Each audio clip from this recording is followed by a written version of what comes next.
Bismillahirrahmanirrahim. Alhamdulillahilladzi amarana bil i'timadi 'ala Allah ta'ala wa ja'ala man i'tamada 'alaihi najihan wa mardiya. Ashhadu an la ilaha illallah wahdahu la syarika lahu bizzati was sifati wal af'ali wal asma'il husna. Wa ashhadu anna sayyidana Muhammadan abduhu wa rasuluhu wa habibuhul murtada. Allahumma salli wa sallim ala sayyidina Muhammadin habibika wa aminika ala wahyi sama wa ala alihi wa sahbihi wa dhurriyyatihi wa man iktafa salatu wa salaman daimaini mutalazimaini ila yaumil liqa, amma ba'du. Yang kita hormati, kita cintai para habaib dan para alim ulama, muhibbin rahimakumullah. Marilah bersama-sama kita memanjatkan puji dan syukur kehadirat Allah yang telah memberikan kepada kita taufik dan hidayah serta inayah sehingga kita bisa berkumpul, bertemu di majlis yang penuh berkah ini. Salawat dan salam kita haturkan kepada junjungan kita Nabi besar Muhammad sallallahu alaihi wasallam dan kepada seluruh keluarga, para sahabat, zuriat dan pengikut beliau sampai hari akhir nanti. Para muhibbin rahimakumullah. Al-hikmatus sadisatu wal ishrun minal hikamil ataiyah. Qala al-Imam Ahmad ibnu Athaillah As-Sakandari rahimahullah wa nafa'ana bi ulumi. Hikmah yang ke-26 dari kitab Al-Hikam. Berkata Imam Ahmad ibnu Athaillah As-Sakandari rahimahullah wa nafa'ana bi ulumi. Min alamatin najihi bin nihayat ar-ruju'u ilallah fil bidayat, yang artinya setengah daripada tanda orang yang sukses, setengah tanda orang yang berhasil pada kesudahan perkara, ar-ruju'u ilallah fil bidayat, kembali kepada Allah pada permulaan. Itulah terjemahnya. Hadhil hikmah syarhun lima qablaha. Ini hikmah yang ke-26 merupakan syarah atau penjelasan dari hikmah yang sebelumnya, hikmah yang ke-25. Idza aradta husula syai'in min hawaijid dunya awil akhirah wa aradta an tanjaha fi amrik wa tablugha muradaka fih wa takuna nihayatuhu hasanatan wa akibatuhu mahmudah fabda bi talabika dzalik bihaulillahi wa quwwatihi wabra min haulika wa quwwatik wasta'in billahi ta'ala wa tawakkal alaihi. Apabila engkau menghendaki berhasilnya sesuatu, baik dari keperluan dunia atau keperluan akhirat, dan apabila engkau menghendaki bahwa engkau berhasil pada perkara urusan engkau, baik dunia atau akhirat, dan engkau mencapai apa yang engkau maksud pada perkara itu, dan adalah kesudahan perkara itu kebaikan dan akibat perkara itu terpuji, pabda bi talabika dzalik, mulailah pada menuntut engkau yang demikian itu perkara bihaulillah wa quwwatih, dengan daya dan upaya Allah subhanahu wa ta'ala. Wabra min haulik wa quwwatik, berlepaslah engkau dari daya upaya engkau. Wasta'in billahi ta'ala, minta tolonglah engkau dengan Allah. Wa tawakkal alaih, dan serahkanlah atas Allah. Nah, para muhibbin rahimakumullah,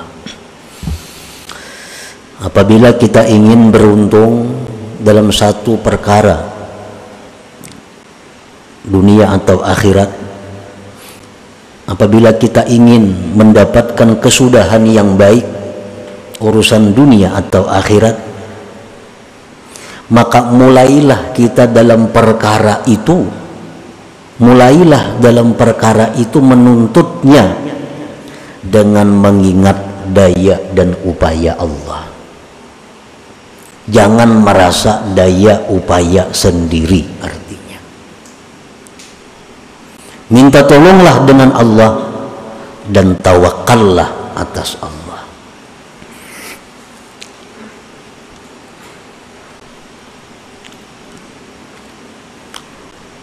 Kita berusaha bertani umpamanya.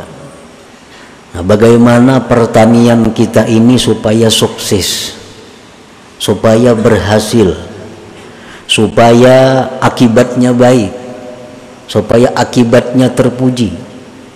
Maka mulailah bercucuk tanam itu dengan mengingat bahwa aku bercucuk tanam ini adalah dengan daya dan upaya Allah Subhanahu wa ta'ala, dan aku minta pertolongan kepada Allah dan aku berserah kepadanya. Nah, mulailah bercucuk tanam, maka pertanian itu pasti akan mendatangkan kebaikan, pasti akan mendatangkan akhir yang terpuji bagi petani tersebut.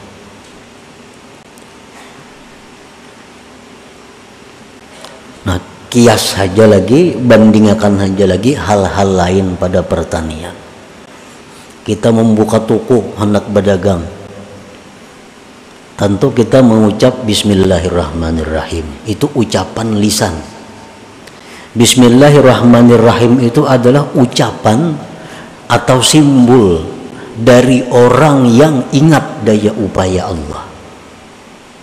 Bismillahirrahmanirrahim itu akan sangat bermanfaat apabila di hati kita waktu mengucap itu kita ingat bahwa aku melakukan ini dengan daya dan upaya Allah, bukan dengan kemampuan kekuatanku. Nah, buka toko pasti akan membawa keberuntungan, pasti akan membawa keberhasilan. Walaupun hari itu berdagang kada payu sebiji-biji, bukan berarti berebut pelanggan kada mesti itu kada ada hubungannya. Asal ingat saja pang sudah buka Bismillah 2-3 kali tatap sunyi, nah itu jangan dihubungkan ke situ. Sunyi kada sunyi itu rezeki banyak hari itu urusan lain lagi.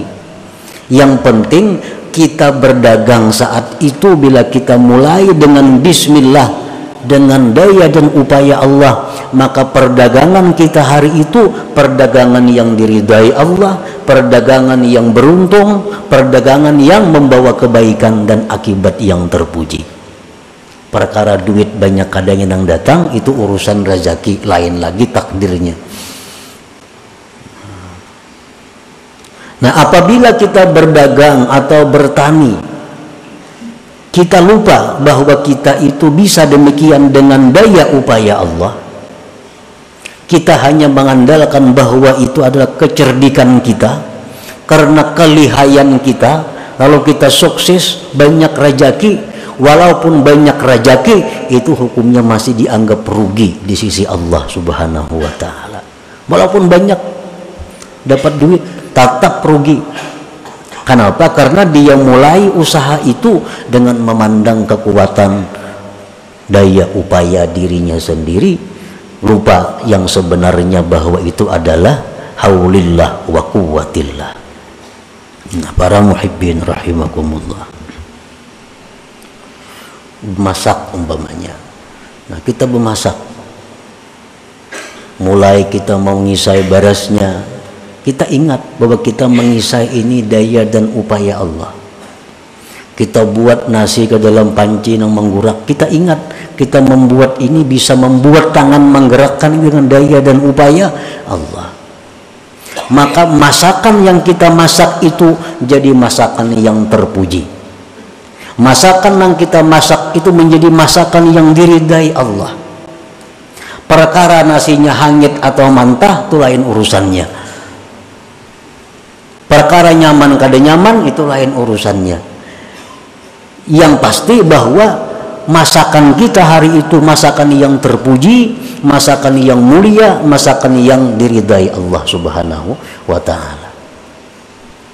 Bagaimanapun kita hebatnya memasak satu masakan, bagaimanapun lezatnya masakan yang kita masak, tapi bila kita lupa bahwa kita bisa demikian dengan daya dan upaya Allah, maka masakan itu masakan yang rugi, masakan yang hina di sisi Allah Subhanahu wa ta'ala. فَإِذَا طَلَبْتَ شَيْئًا وَكُنْتَ فِيهِ مُعْتَمِدًا عَلَى اللَّهِ وَمُفَوِّضًا أَمْرَكَ إِلَى اللَّهِ كَانَ ذَلِكَ عَلَامَةَ نَجَاحِ نِهَايَتِكَ وَحُصُولِ مَطْلَبِكَ. Apabila engkau menuntut sesuatu, menghendaki sesuatu, dan engkau pada sesuatu itu berpegang atas Allah, menyerahkan perkara engkau kepada Allah, maka yang demikian itu adalah tanda berhasilnya kesudahan engkau dan berhasilnya apa yang kamu tuntut. Bila kita mampu, bila kita kawa, di permulaan itu baik, di permulaan itu ingat daya dan upaya Allah, maka itu tanda akan berhasilnya sesuatu itu. Kita mulai rumah, turun menuntut ilmu, turun menuntut ilmu, turun dari rumah bismillahirrahmanirrahim, azhabu artinya, azhabunya kada disambat pang dalam hati aja nih tuh, kena menambahin apa pulang nih orang bismillah bertambah-tambah, bismillahirrahmanirrahim di dalam hati azhabu, dengan nama Allah, artinya dengan pertolongan Allah, dengan daya upaya Allah yang maha pengasih lagi penyayang, azhabu, aku pergi, aku berangkat. Nah ini ngarannya mulai dengan Allah. Apabila kita mulai rumah demikian, sampai kita ke majelis ilmu, maka ilmu yang kita terima itu pasti akan bermanfaat. Ilmu yang kita terima itu akan bisa kita amalkan. Kenapa? Karena permulaannya mulai dengan daya upaya Allah Subhanahu wa ta'ala. Wa idza talabta syai'an bi nafsik mu'tamidan ala haulik wa quwwatik harisan ala qada'ihi jahidan bi talabihi kana dzalika alamatan ala adami qada'ihi wa in qudiya wukilta ilai fata'ibta bi sababihi wa lam tu'an ala syu'unihi. Apabila engkau mencari sesuatu, menuntut sesuatu dengan diri engkau sendiri. Nah kita ini merasa kita saurangan nang begawi ini. Bujur bismillah diucap tapi di hati kada napa-napa. Cuma sekadar kebiasaan nak makan bismillahirrahmanirrahim. Makannya 2-3 piring, alahan pada nggak ada bismillah. Mestinya orang bismillah itu cukup sudah.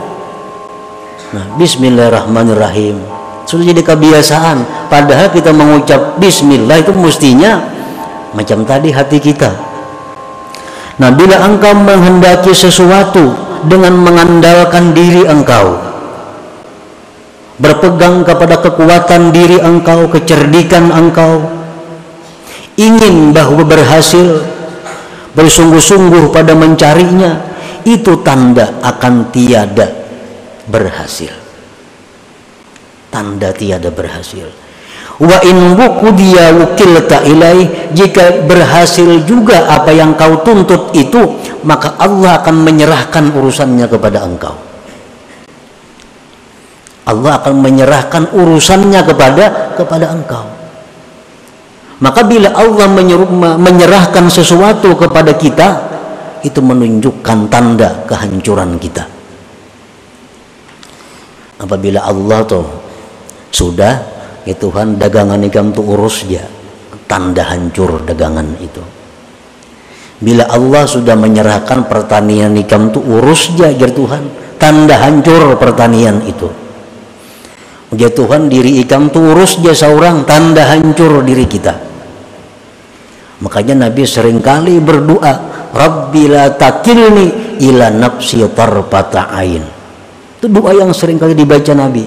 Artinya, ya Allah, jangan kau serahkan mengurus diriku ini kepadaku walaupun sekejap mata. Apalagi sehari Tuhan menyerahkan kita mengurus diri seorang. Nah, Nabi kita minta kepada Allah agar jangan sampai diri sidin seorang mengurusnya walau sekejap mata. Nah, karena bila Allah menyerahkan sesuatu kepada kita, tanda kehancuran. Tapi bila Allah mengurusnya, nah ini tanda keberhasilan, akan sukses. Nah, para muhibbin rahimakumullah, uzkur waq'ata badrin idh i'tamadu 'ala Allah wa fawwadu amrahum ila Allah nalu wa zafiru ma'a qillati adadihim wa udadihim. Ingatlah kejadian perang Badar, perang besar pertama dalam Islam. Pada waktu perang Badar itu, sahabat-sahabat Rasulullah ini mereka berpegang semata-mata kepada Allah. Kenapa berpegang? Karena mereka merasa tidak punya apa-apa, kada punya persenjataan yang baik, kada punya kekuatan yang baik, belum punya latihan perang yang baik. Lalu mereka semata-mata bulat hati menyerahkan perang ini kepada Allah. Mereka menang. Padahal sedikit perlengkapan dan bilangannya. Umat Islam cuma 313 orang. Orang kafir lebih daripada 1000 orang dengan perlengkapan senjata yang lengkap. Tetapi karena yang 313 ini menyerahkan urusannya kepada Allah, maka berhasil. Menang dalam perang Badar. Nah, para muhibbin rahimakumullah, wadhkuru ghazwata Hunain idh a'jabal muslimun bikasrati adadihim wa udadihim wa hum 12,000 fa aktsar in hazamu. Ingat pula perang Hunain. Ada perang yang namanya perang Hunain di zaman Rasulullah sallallahu alaihi wasallam. Perang Hunain itu kaum muslimin lupa kepada Allah. Kenapa? Karena merasa banyak, membawa pasukan sebanyak 12.000 lebih. Yang diserang cuma sebuah kampung. Nah, pasukan muslimin 12.000, kekuatan lengkap. Nah, mereka lupa kepada Allah karena mengandalkan kekuatan, mengandalkan kemampuan yang ada. In hazamu, akhirnya kalah kaum muslimin. Kalah dalam perang Hunain itu. Padahal 12.000 lebih prajurit, perlengkapan cukup, yang dihadapi sebuah kampung. Tapi karena mereka mengandalkan perlengkapan, mengandalkan kehebatan, mengandalkan banyaknya jumlah tentara, akhirnya kalah. Nah, makanya tadi, wa in talabta syai'an bi nafsik mu'tamidan ala haulik wa quwwatik kana dzalika alamatan ala adami qada'i. Bila kita mengerjakan sesuatu berpegang kepada kemampuan diri, berpegang kepada keahlian diri, berpegang kepada kehebatan diri, itu tanda tidak berhasil. Kalau berhasil juga, maka Allah akan menyerahkan kepadanya. Urus ke Tuhan, engkau pintar aja.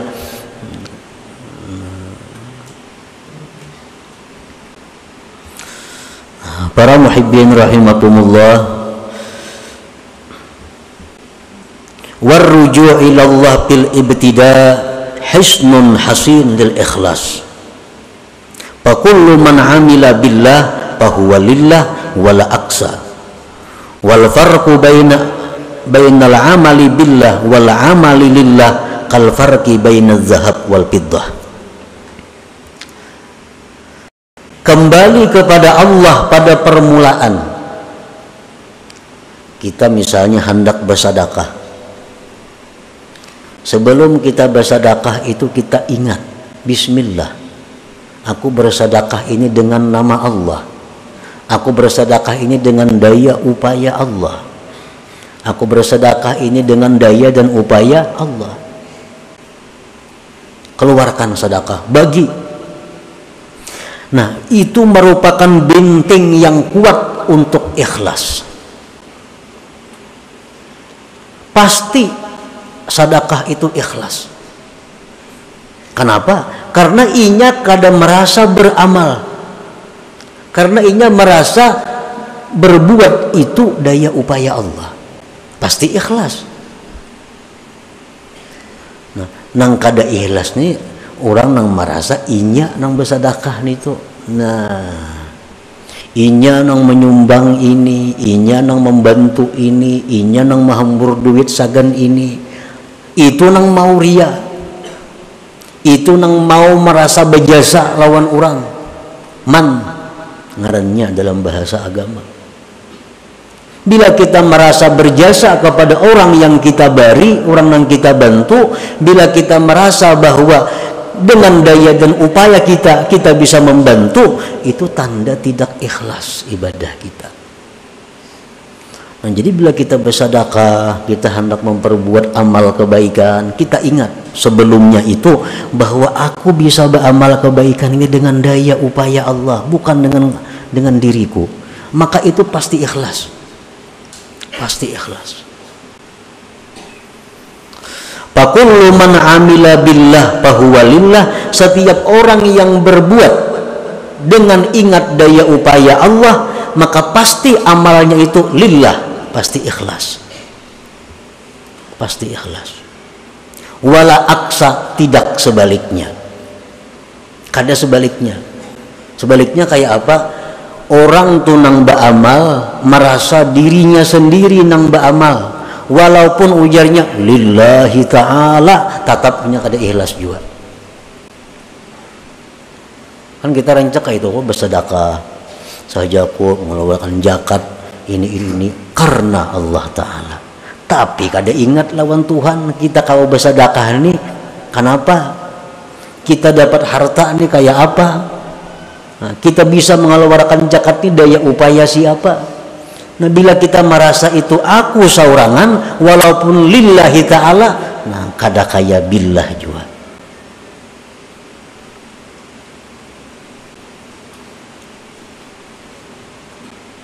Kita puasa esok hari karena Allah Ta'ala. Itu bisa ikhlas, bisa kada. Tetapi kalau dia berpuasa itu merasakan bahwa dia besok berpuasa dengan daya dan upaya Allah, atau bahasa lain dengan pertolongan Allah, nah, maka itu sudah pasti akan lillahi ta'ala. Sudah pasti akan lillahi ta'ala. Wal farqu bainal amal billah wal amal lillah kal farqi bainaz zahab wal fiddah. Perbedaan antara orang yang beramal tetapi sebelum beramal dia ingat bahwa dia bisa beramal karena pertolongan Allah, lawan orang nang beramal kada demikian, hanya lillahi ta'ala aja, perbedaannya sama antara emas dan perak. Inya nih beramal merasa dirinya seorang sembahyang, merasa dirinya seorang bersedekah, merasa dirinya seorang, walaupun jadinya lillahi ta'ala, ikhlas juga, ada pahala juga. Tapi nang saya komuni inya beramal beribadah, tapi inya merasa inya ini adalah ditolong Allah, Inya merasa daya upaya Allah. Nah pahala yang didapatnya itu emas, yang lillah ini adalah perak. Nah para muhibbin rahimakumullah, jadi ini merupakan sesuatu pelajaran ilmu kepada kita, bahwa dalam memulai sesuatu, apapun sesuatu itu, kita tawakuf sejenak, memandak satu mat. Kita ingat dahulu bahwa kita melakukan perkara ini adalah dengan nama Allah, dengan kekuatan Allah, dengan pertolongan Allah. Nah, hanyar jalan mengurus perkara itu, pasti akan mendapat akhir yang terpuji, akibat yang baik. Summa kammalal musannifu hadhil hikmata as-sadisata wal ishrin bil hikmati as-sabi'ah wal ishrin. Faqala, kemudian musannif menyempurnakan ini hikmah yang ke-26 dengan hikmah yang ke-27. Faqala, beliau berkata, man asyraqat bidayatuhu asyraqat nihayatuhu. Barang siapa yang bersinar permulaannya, maka dia akan bersinar di akhir perkaranya. Pertama ia bersinar, akhirnya akan bersinar. Maksudnya apa? Pertama permulaan yang dia ingat kepada Allah, maka itu akan membawa kepada ujung yang baik, akan membawa kepada ujung yang terpuji, membawa kepada akibat yang terpuji. Nah, man asyraqat bidayatuhu asyraqat nihayatuhu. Ini penutup daripada 3 hikmah, daripada hikmah 25, 26 dan yang ke-27 ini. Nah, selanjutnya hikmah yang ke-28. Mudah-mudahan Allah memberikan kita taufik hidayah sehingga kita bisa mengamalkan ilmu yang diberikan Allah kepada kita ini. Wa ila hadratin Nabi sallallahu alaihi wasallam. Al-Fatihah. Alhamdulillah minasyaitonir rajim. Bismillahirrahmanirrahim. Iyyaka